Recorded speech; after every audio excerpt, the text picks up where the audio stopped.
This weekend's events in Texas, where 4 people were taken hostage at a synagogue, has renewed concerns about potential targeting of groups and the threats of anti-Semitism. Amna Nawaz has our coverage. After surviving more than 11 hours on Saturday, held at gunpoint in his Texas synagogue, Rabbi Charlie Citron Walker spoke today with CBS Mornings. It was terrifying. It was overwhelming.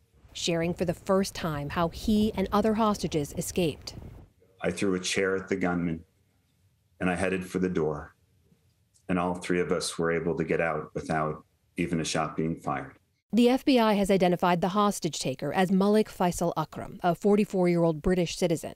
On Saturday morning, Akram entered Congregation Beth Israel in the Fort Worth suburb of Colleyville, taking the rabbi and 3 congregants hostage during a live-streamed Sabbath service. More than 200 local, state, and federal law enforcement quickly converged on the site, and hostage negotiators engaged with Akram, reportedly heard on the live stream demanding the release of Dr. Afia Siddiqui, a Pakistani neuroscientist convicted in 2010 of trying to kill American soldiers in Afghanistan. Currently serving an 86-year sentence in a Fort Worth federal prison, Siddiqui has become a cause célèbre for Islamist extremists. The synagogue standoff stretched on for hours. Around 5 p.m. Saturday, an elderly hostage was released unharmed. Around 9 p.m., the others managed to escape. Law enforcement reportedly approached the building. Shots were fired and Akram was left dead. It's unclear how he died. Later that night, the FBI provided an update. We obviously are investigating. We'll continue to investigate the hostage taker. We'll continue to investigate his contacts. Our investigation will have global reach. On Sunday in northwestern England, British police detained 2 teenagers for questioning as part of the probe.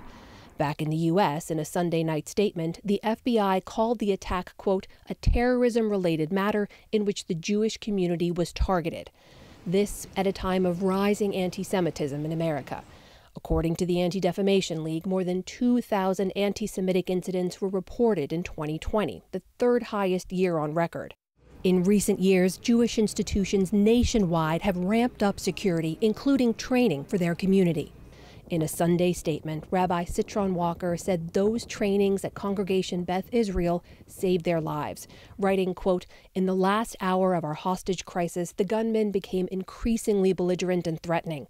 Without the instruction we received, we would not have been prepared to act and flee when the situation presented itself. In the aftermath and as a precaution, an increase in security at Jewish institutions across America. For more on how this latest anti-Semitic attack is impacting Jewish communities and what it says about the state of hate more broadly, I'm joined by Jonathan Greenblatt. He is the CEO of the Anti-Defamation League and the author of a new book called It Could Happen Here: Why America is Tipping from Hate to the Unthinkable and How We Can Stop It. Jonathan, welcome back to the NewsHour. Thank you for being here. The rabbi saying that the only reason they all made it out alive was because of trainings, of the idea that they had prepared for something that it could potentially happen to them, was just one of the most revealing moments in the last day or so. And I have to ask you, how widespread is that fear in Jewish communities that it could happen to them too? Well, I'll just start out by saying how grateful we are that the rabbi and the other hostages were rescued safely. His heroism clearly, saved the day, as well as the brave work of law enforcement, particularly the FBI. That being said, I was also humbled that the rabbi mentioned specifically that training from the FBI and the ADL helped save their lives. Jews across the country are terrified in this moment. As you and I have talked about before on this program, we've seen Jews attacked at JCCs, synagogues, kosher supermarkets. Again, what happened just this weekend. They are alarmed, and there is so much anxiety right now to see our sacred spaces under siege in this way. The reality is, as the rabbi said, indeed, clergy across the country who want to study Torah end up having to learn tactical maneuvers because of evil people with anti-Semitic ideas who are willing to bring violence into our communities. The data doesn't lie. Despite the fact that Jews are less than 2% of the U.S. population, 60% of the faith-oriented hate crimes target Jewish communities across the country. So they are feeling vulnerable right now to violence. They are worried. And so all of us are just in a state of shock. Jonathan, you and I have talked about these rising numbers before. A number of people report on them again and again, and yet there are a lot of people out there who don't believe this is happening. Your colleagues at the ADL wrote about the reaction online in very extremist circles, we should note, ranging from Islamist extremists sort of hailing this, but also a bunch of people sort of denying that it happened or calling it a staged or a fake attack that they say Jewish people are using to get sympathy. Where does that come from? And also, has that kind of denialism been getting worse? It's stunning and sickening, but not surprising. If you were to ask me why are we living in this moment, I think social media, which has brought this unfettered flow of sewage from the margins into the mainstream, has a lot to do with it.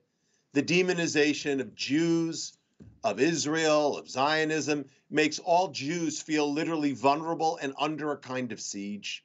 And the failure of the big platforms to do anything, but also, honestly, the failure of people in public life to speak out clearly and consistently on both sides of the aisle. People on the left, people on the right, they weaponize these claims, and honestly, Jews get caught in the middle. So I do think as our country is more polarized, say, than it's been in literally generations, you're seeing this play out more and more, where anti-Semitism is amplified and all kinds of hate are on the rise. And again, unfortunately, there's simply a real history and there's real world violence that occurs when this kind of rhetoric just explodes all over our platforms in the public conversation.